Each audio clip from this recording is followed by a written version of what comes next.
Hi friends, welcome to Karthik Telugu news. ఇవాళ మహిళల గురించి ఒక ఇంపార్టెంట్ అప్డేట్ న్యూస్ అయితే రావడం జరిగింది. దీని గురించి మరిన్ని విషయాలు ఈ వీడియోలో తెలుసుకుందాం. దయచేసి ఈ వీడియోని ఎక్కడ స్కిప్ చేయకుండా చివరి వరకు చూడండి ఫ్రెండ్స్. అలాగే మా ఛానల్ సబ్స్క్రైబ్ చేసుకొని మాకైతే ఒక సపోర్ట్ అయితే ఇవ్వండి. వివరాల్లోకి వెళ్ళినట్లయితే తెలంగాణ ప్రభుత్వం మహిళా సంఘాలకు ఇచ్చిన హామీ ప్రకారం ప్రైవేట్ ఆర్టీసీ బస్సులకు యాజమాన్య హక్కులు కల్పించింది. ఇక ఈ అవకాశాన్ని అందుకున్న మహిళా సంఘాలు బస్సులను నిర్వహించడానికి బాధ్యతలు తీసుకున్నాయి. ఉమ్మడి పాలమూరు జిల్లాలో ఈ ప్రయోజనం మొదటి విడతగా ప్రారంభమైంది. మొత్తం 77 మండలాలతో ఉన్న ఈ జిల్లాలో 45 బస్సులను మహిళా సంఘాలకు కేటాయించబడినట్లు అధికారులు ప్రకటించారు.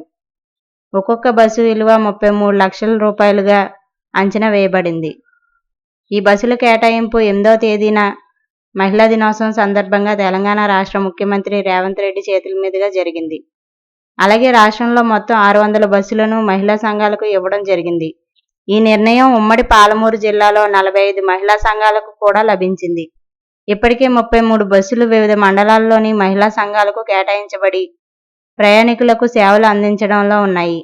ప్రతి జిల్లాలోని ప్రత్యేక మండలాలకు కేటాయించిన బస్సుల వివరాలు ఈ విధంగా ఉన్నాయి. మహబూబ్ నగర్ జిల్లాలో భూత్పూర్, జడ్చర్ల, బాలానగర్, నవాబ్పేట, మహబూబ్ నగర్, అడ్డాకుల, సీసీకుంట మండలాలకు బస్సులను కేటాయించారు.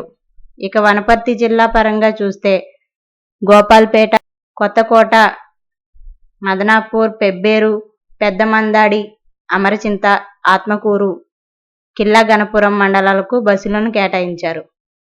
సో ఫ్రెండ్స్, ఇది update news. Thank you friends. Thanks for watching this video.